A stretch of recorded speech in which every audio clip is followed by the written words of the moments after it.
I think on Father's Day, and how that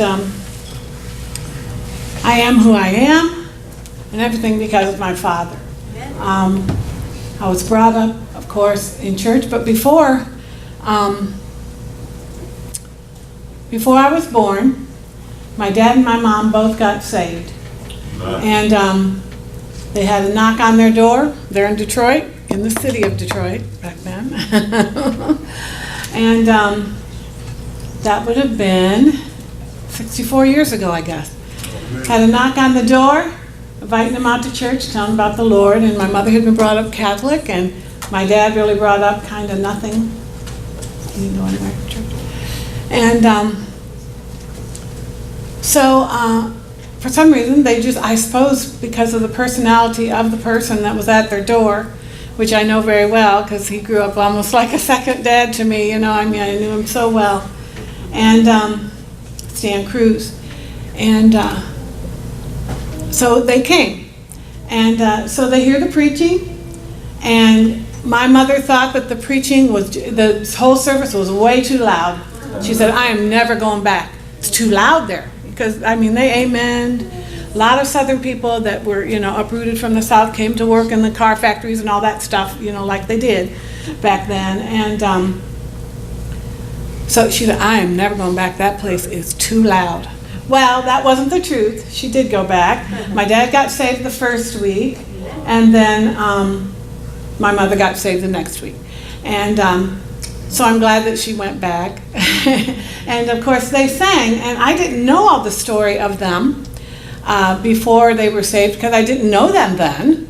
And you know, and then when I hear later, and I heard this way later, okay, not as a teenager, I mean after I was married, and I heard, you know, that they sang in bars. Because my dad always played the guitar. That's why I'm musical as I am. They're the ones that got me the piano to start piano lessons. You know, he played the guitar, and so I sang at his knee. You know, I mean, that's just what we did because, you know, that's just how our family did. Our family just sang. And so they had sung in bars before that. I did not know that. They did not want us to know that growing up. And that's what they were doing when they got saved, you know. And so what happened is a lot of those people in the band that they sang with, in the bars and that, they came out, they got saved too. And so down in the Calvary class, this is Temple Baptist Church in Detroit, in the Calvary class, which had 500 people in it, you have to understand, this was like, I kind of call it like mini churches in this big church, okay? Because, you know, the Sunday school classroom was huge. I mean, if it fit 500 people or more, you know it was huge. And so they're up there, and when they sang their congregationals before Sunday school, they're all up there, you know. Stan Cruz is up there with his mandolin. I mean, I grew up with that. So when I played the piano then, my dad would say, okay, we're going to play Nothing But the Blood in E, or whatever key they wanted to play it in some terrible key for the piano. We don't want to play in those keys. No. But because at the beginning, I was a kid, 9, 10. I started piano lessons when I was 9. I'm 10, 11, 12 years old. He would sit at the piano and just hit chords. My dad didn't know anything about the piano, but he did know about the guitar and the bass guitar, and he knew that stuff. You know, very good, very well. So so he'd say, well, we're going to play whatever in whatever key, and that's just how it was. You know, growing up, that's how it was. On Saturday nights, that's what we were doing. Okay, we were at fellowship meetings at different people's houses, and of all these people, all these Southern people in the Calvary class of Temple Baptist Church. So that's how I grew up. So people ask me, how do you do that? How can you play all? I've just been doing it all my life. That's how it feels like to me. So now I've had to sit down and kind of put it on paper. And that's what I'm doing right now for this class that I'm doing in July down at Hope, for the piano class that I'm doing.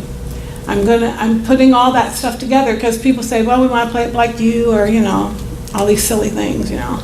But that your style becomes you in whatever instrument you do by listening to others. Listening is so important, and they don't know that listening is important. And so, you know, I've had students and they say, we just play your tape while we're going to sleep. I said, you've got to be kidding me. I don't even listen to the thing.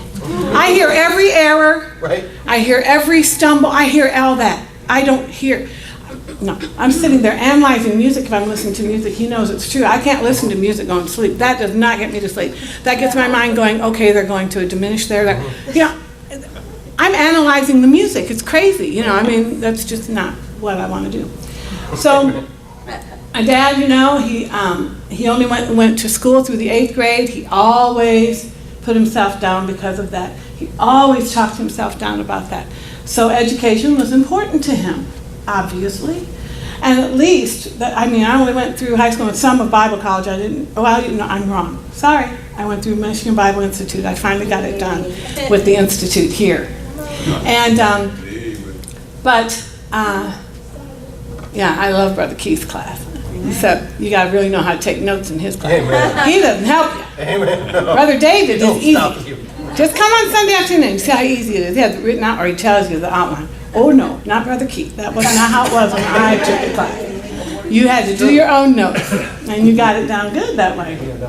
But so that was important to my dad, and so I'm so glad that I was brought up in a Christian home. Amen. Learned all the little choruses for Sunday school, right? From the time I was an infant in the nursery at my church. And so then, as I grew up, I saw a picture yesterday, so I put it up for my dad because it said, "Happy Father's Day in Heaven, Dad." That's what it said. So it was a picture there. The cloud was like in a heart, and I said, I'm going to use that person's picture. It was somebody else's. I stole it from somebody. And then I put a picture of myself and my sister and my dad. And it said, on the bottom of the picture, it said January 1964. So I would have not been 10 years old yet. So I told my husband, I said, look at this picture. He had really never hardly seen it very much anyway in the past. And I said, this is before I was saved. That was a picture of me before I was saved. That was the same year I got saved. But it was late, it was in November.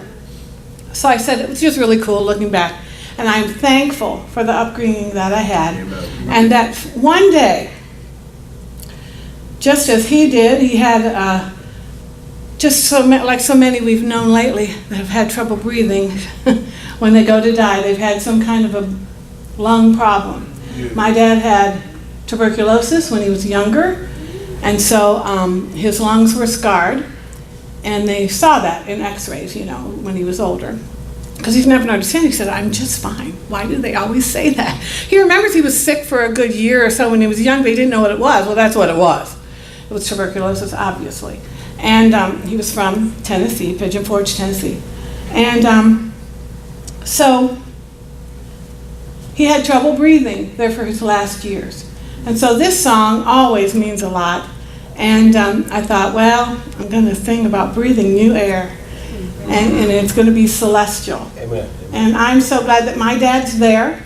I have people waiting on me. My mom and dad both are there waiting. And that one day we'll have new air, no pollution. Don't have to worry about any of that stuff in heaven. And that I'm glad that my parents are finally home.